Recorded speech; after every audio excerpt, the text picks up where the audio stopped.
It was a different kind of Passover meal, to say the least. I remember right when I sat down, Philip leaned over to me and he whispers, "Hey, Thomas, I feel like something special is going to happen tonight." I looked at him and said I doubt it. I was wrong. Jesus got up from the table. He walked over, grabbed a basin of water and a towel.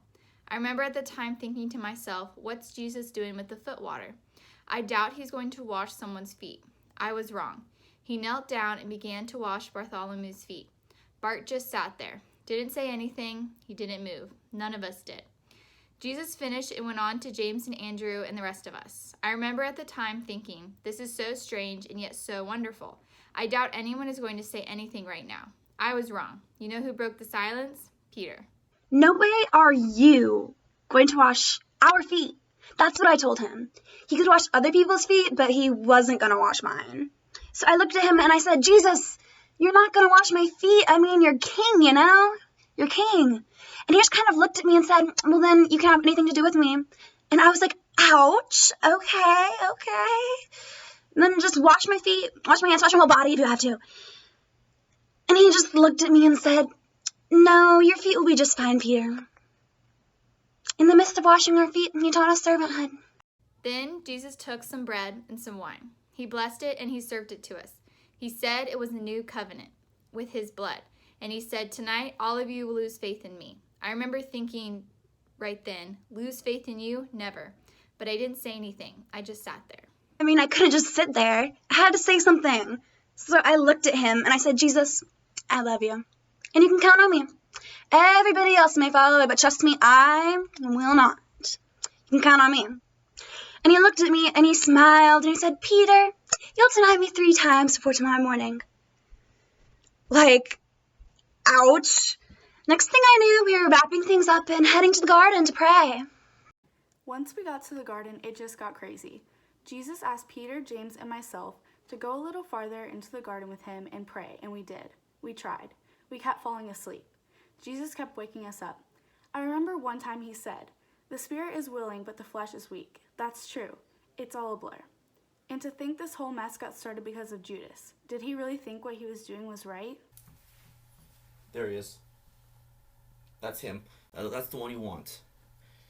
Now the others are going to try to create a scene.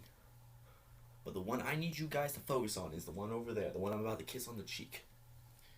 Now, about my end of the deal. I was hoping to agree upon that 30 silver pieces. But listen to me. The one thing I need you guys to focus on is that guy over there. The one about the kiss, because that is the one you want. A kiss? Judas betrays Jesus with a kiss of a friend. Then it got crazy. Peter grabs a sword and cuts off this guy's ear. And Jesus, he just reached down, picks up the ear, and puts it right back on the guy's head, as if nothing had happened. And then they took him. I would love to tell you that we fought for him, but we didn't. Everyone ran. I ran.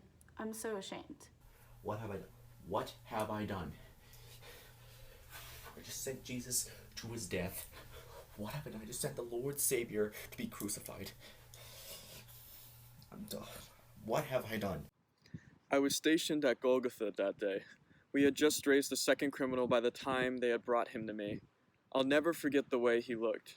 He had been beaten, spit on, whipped. He was unrecognizable as a man, hideous. What was left of his clothes were stripped off him, and he was thrown down on the cross, and then I went to work. Generally, when you crucify a man, the first hand is the most difficult.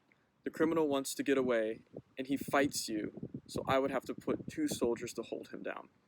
But this guy, he didn't put up a fight. I just thought he was exhausted. As an executioner, I've been called every name in the book. I've had men yell at me, plead with me, but I wasn't prepared for that. He looked at us, he looked at me, and he said, Father, forgive them, for they know not what they do. He forgave me. Makes no sense. There, I was rotting in a jail cell for stealing, murdering, you name it, and I had done it. I knew the next time I stepped foot outside that jail cell, that was it. So the guards, they came and got me, and they put me next to this guy who had been beaten to a pulp, and Governor Pilate started asking the crowd, which one of these men do you want me to set free? I mean, it was obvious the crowd is going to say, let Jesus go. And then I was going to tell them where they could go. And the crowd, they started chanting Barabbas.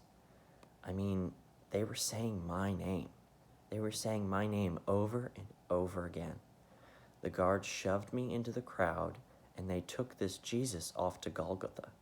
1 minute, I'm a man marked for death, and then the next minute, I'm free. Made no sense, so I followed him all the way to Golgotha. I crucified Jesus. That's what the crowd wanted. And that's what they got. Personally, I don't think that man did anything to deserve that, but I was just a soldier doing my job. When the governor gave his sentence, that's when I went to work. I loved that job. I felt like I was administering justice every time I nailed someone to a tree. But that man didn't deserve that. Forgive them, he said. Forgive them. Who is he? Forgive? It should have been me up there. I was the one who was supposed to be hanging on that cross. He took my place. And I looked up, and I remember he took a deep, agonizing breath and said, "It is finished." Then he died. Surely, this man was the Son of God.